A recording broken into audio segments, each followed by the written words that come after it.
ಗೌರವಿಸಿ ಪ್ರಜೆಗಳ ಪ್ರೀತಿಗೆ ಪಾತ್ರರಾಗಿ ದೇವ್ರ ಪಾದ ಸೇರಿದಂತ ನಿಮಗೆ ನಮೋ ನಮಗಳು. ನಾನು ಜೀವಂತವಾಗಿದ್ದೆ, ನನ್ನ ಹೆಣವನಿದ್ದಲ್ಲಿ ಹಾಗಲ್ಲ ರಾಯರೇ, ಈ ದೇವರ ಪಾದಕ್ಕೆ ನಮೋ ನಮಗಳು. ನಾನು ದೇವರು, ನನ್ನ ದೇವರ ಪಾದ. ಹೌದು ಒಡೆಯ, ಒಳ್ಳೆಯದಾಗಲಿ. ನಾನೇನು ಗೊತ್ತಾಯ್ತಾ? ಗೊತ್ತಾಗ್ಲಿಲ್ಲ. ನಿಮ್ಮ ಅಪ್ಪನ ಹೆಣವನ್ನ ಶಿರಸಿನಲ್ಲಿ ಹೊತ್ಕೊಂಡು, ಅಪ್ಪನ ಹೆಣವನ್ನು ಶಿರಸಿಗೆ ಹೊರುವುದು ಬೇಡವೇ ಬೇಡವೇ, ನನ್ನ ಅಪ್ಪಣೆಯನ್ನ ಶಿರದ ಮೇಲೆ ಹೊತ್ತುಕೊಂಡು ವನವನ್ನ ಕಾಯುತ್ತಿದ್ದಂತ ವನಪಾಲಕ ನಾನು. ಹೌದು ಒಡೆಯ, ಬಂದಿದ್ದೀಯಲ್ಲ, ಏನು ಕಾರಣ? ಲಾಲಿಸಬೇಕು, ಲಾಲಿಸಬೇಕು ನುಡಿಯ ಜಿಯ,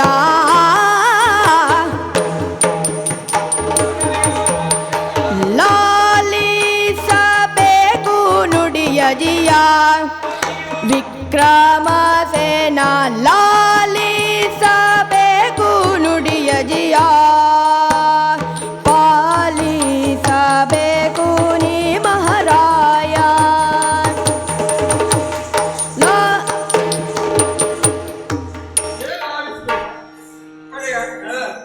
ಗೊತ್ತಾಗೋದಿಲ್ಲ ಅವರಿಗೆ, ನಿನಗೆಂತ ಗೊತ್ತಾಗುತ್ತಲ್ಲ. ಅವಸರವಾಗಿ ಆಸ್ಥಾನದೊಳಗೆ ಪ್ರವೇಶವನ್ನು ಮಾಡಿದ್ದೀಯ. ರಾಜಬೀಡದಲ್ಲಿ ಕುಳಿತಂತಹ ನನಗೇ ಒಮ್ಮೆಲೆ ಅವಸರವಾಯಿತು. ಗಡಿಬಿಡಿಯಲ್ಲಿ ಎಂತ ಹೇಳುವುದು, ಆ ರೀತಿಯಾದಂತಹ ಸಮಸ್ಯೆಗೆ ಉದ್ಭವಿಸಿದೆ. ಅಂತಹ ಅವಸರ, ಅಂತಹ ವೇಗ, ಅಂತಹ ಗಡಿಬಿಡಿ ಎಂತಹದ್ದು ಎನ್ನುವ ಹಾಗೆ ನಾವು ಹೇಳ್ಬೋದಲ್ಲ. ಈಗ ನನ್ನನ್ನು ನೋಡುವಾಗ ನೋಡಿ, ಬರೀ ಕೈಯಲ್ಲಿ ಹಿಂದೆಲ್ಲ ನಿಮ್ಮ ಆಸ್ಥಾನಕ್ಕೆ ಬರುವಾಗ ನಾನು ಹೀಗೆ ಬರ್ತಿದ್ನ. ಹೇಗೆ ಬರುವಾಗ ನಾವು ಬೆಳೆದಂತ ತರಕಾರಿಗಳನ್ನ ಹಣ್ಣು ಹಂಪಲುಗಳನ್ನೆಲ್ಲ ತರ್ತಿರ್ಲಿಲ್ವಾ? ಹಣ್ಣು ಹಣ್ಣು ತರಕಾರಿಗಳನ್ನ, ಹಣ್ಣು ಹಂಪಲುಗಳನ್ನು ತರ್ತಿದ್ರು. ಆದ್ರೆ ಇಲ್ಲಿಗೆ ಬರುವಾಗ ಬರಿಗೈಯಲ್ಲಿ ಬರಬಾರ್ದು ಅನ್ನೋದು ನನಗೆ ಗೊತ್ತುಂಟು. ನೋಡಿ ಒಡೆಯ, ಗುರು ಹಿರಿಯರನ್ನ ನೋಡುವಾಗ, ಗುರು ಮತ್ತು ಹಿರಿಯರನ್ನು ನೋಡುವಾಗ, ಗರ್ಭಿಣಿ ಸ್ತ್ರೀಯರನ್ನು ನೋಡುವಾಗ, ಯಾರನ್ನು ಪ್ರೀತಿಯನ್ನು, ಗರ್ಭಿಣಿ ಸ್ತ್ರೀಯರನ್ನ, ಮಕ್ಕಳನ್ನು ನೋಡುವಾಗ, ಮಕ್ಕಳನ್ನು, ಮಹಾರಾಜರನ್ನು ನೋಡ್ಲಿಕ್ಕೆ ಬರುವಾಗ ನಾವು ರಿಕ್ಷಾ ಹತ್ತಿ ಬರಬಾರ್ದು ಅಂತ ಹಿರಿಯರು ಹೇಳಿಲ್ವೇ? ಅದಕ್ಕಾಗಿ ಎತ್ತಿನ ಬಂಡಿ ವ್ಯವಸ್ಥೆ ಮಾಡಿದ್ದೇವಲ್ಲ ನಾವು, ರಿಕ್ತ ಹಸ್ತರಾಗಿ. ಅದೇ, ಹಾಗಾಗಿ ಬರಬಾರ್ದು ಅಂತ ದೊಡ್ಡವರು ಹೇಳಿಲ್ವಾ? ಇವತ್ತೀಗ ತಕೊಂಡು ಬರ್ಲಿಕ್ಕೆ ಎಂತ ಇಲ್ಲ ಒಡೆಯ, ಸಮಸ್ಯೆ ಆಗಿದೆ ನಮ್ಗೆ. ಏನು ಹಾಗೆ ಹೇಳ್ತಾ ಇದ್ದೀಯ? ಹೌದು ಒಡೆಯ. ಯಾರಿಂದ ಸಮಸ್ಯೆ, ಯಾವುದರಿಂದ ಸಮಸ್ಯೆ? ಪ್ರಾಣಿಗಳ ಉಪಟಳ ಒಡೆಯ. ಉಪದ್ರ ಯಾವ ರೀತಿ ಹಕ್ಕಿ? ಇದು ಹಾರು ಹಕ್ಕಿ, ಅಡಿಯು ಹಕ್ಕಿ, ಬೆಟ್ಟಿಗಕ್ಕಿ, ಕುಚ್ಚಿ ಹಕ್ಕಿ, ಇದಕ್ಕೇನಿಲ್ವಾ? ಹಕ್ಕಿಗಳು, ನಾನಾ ರೀತಿಯ ಹಕ್ಕಿಗಳು. ಹೌದೊಡೆಯ. ಈ ಮುಂಚೆ ಎಲ್ಲ ಈ ಹಕ್ಕಿಗಳು ಗುಂಪು ಗುಂಪಲ್ಲಿ ಬಂದು ಉಪದ್ರ ಕೊಡ್ತಾ ಇತ್ತು. ಈಗೆಲ್ಲ ಹಕ್ಕಿಗಳು ಭಯಂಕರ ಮಂಡೆ ಓಡ್ತಾ ಇದ್ದಾವೆ. ಈಗ ಹಕ್ಕಿಗಳು ಬರುವಾಗ ನಡುವೆ ಅಂತರವನ್ನ ಕಾಯ್ದುಕೊಂಡೇ ಬರ್ತವೆ. ಹಾಗೆ ಅವು ಭಯಂಕರ ಇದ್ದಾವೆ. ಅವು ನಾವು ಬೆಳೆಯುವ ತರಕಾರಿಗೆಲ್ಲ ಬಂದು ತರಕಾರಿಯನ್ನು ಹಾಳು ಮಾಡುವುದು. ತರಕಾರಿ ಮಾತ್ರವೇ ಅಲ್ಲ, ಮತ್ತೆ ಯಾವ್ಯಾವ ತರಕಾರಿ? ಅಲಸಂಡೆ, ಈ ಕೃಷಿ ತರಕಾರಿಗಳನ್ನೆಲ್ಲ ಹಕ್ಕಿಗಳು ಬಂದು ಹಾಳು ಮಾಡುದು. ಅಷ್ಟೇ ಅಲ್ಲ, ಆನೆಗಳು ಉಪದ್ರ.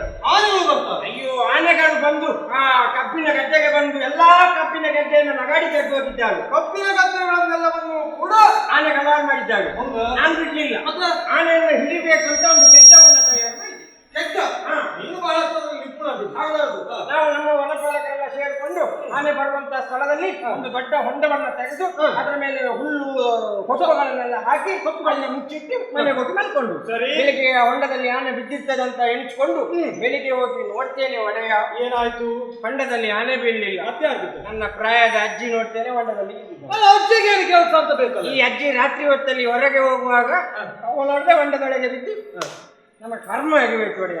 ಅಂದ್ರೆ ಆನೆಗಳು ಕೆಟ್ಟದಲ್ಲೂ ಬೀಳಲಿಲ್ಲ, ನಮ್ಮ ಅಜ್ಜಿ ಬಿದ್ದಿದ್ದಾಳೆ.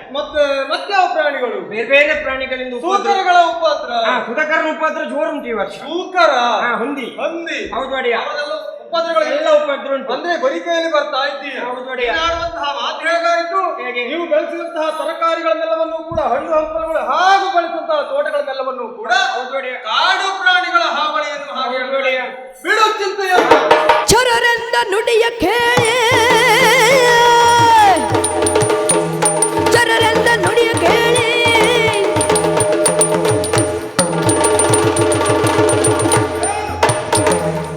ಚರರೆಂದ ನುಡಿಯ ಕೇಳಿ, ಭೂಪತ ಅರುಹಿತನು ದುಗುಡ ತಾಳಿ, ಭೂಪತ ಅರುಹಿತನು ದುಗುಡ ತಾಳಿ, ಬರುವೆ ಕರೆಸೈ ಶಬರರ ಮೃಗತತಿಯ ತರೆಯುವೆನು ಎನ್ನುತ್ತೆಲ್ಲರೂ.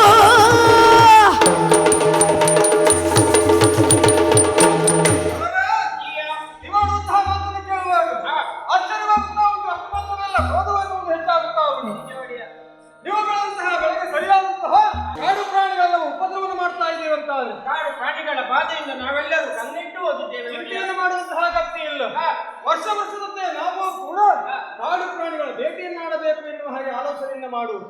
ಆದ್ರೆ ಸುಖಾಸುಮ್ಮನೆ ಹೋದರೆ ಯಾವುದೇ ರೀತಿಯಾದಂತಹ ಪ್ರಯೋಜನವಿಲ್ಲ. ಯಾವುದಾದ್ರೂ ಕಾರ್ಯವನ್ನು ಮಾಡಬೇಕು ಅಂತ ಆದ್ರೆ ಅದು ಸರ್ಕಾರವಾಗಿ ನೇಮಕವಾಗಬೇಕು ಎನ್ನುವ ಹಾಗೆ ನಿಮಗೆ ಬಂದಂತಹ ತೊಂದರೆಯನ್ನು ನಿವಾರಿಸಲು ಹೊಸಗೆ ಇನ್ನೊಮ್ಮೆ ನಾವು ಅಲ್ಲಿವರೆಗಾಗಿ ಭೇಟಿಗಾಗಿ ಬರುವವರಿದ್ದೇವೆ. ಚಿಂತೆಯನ್ನು ಮಾಡಬೇಡಿ. ನಿಮ್ಮ ನಿರೀಕ್ಷೆಯಲ್ಲೇ ಆಯ್ತು.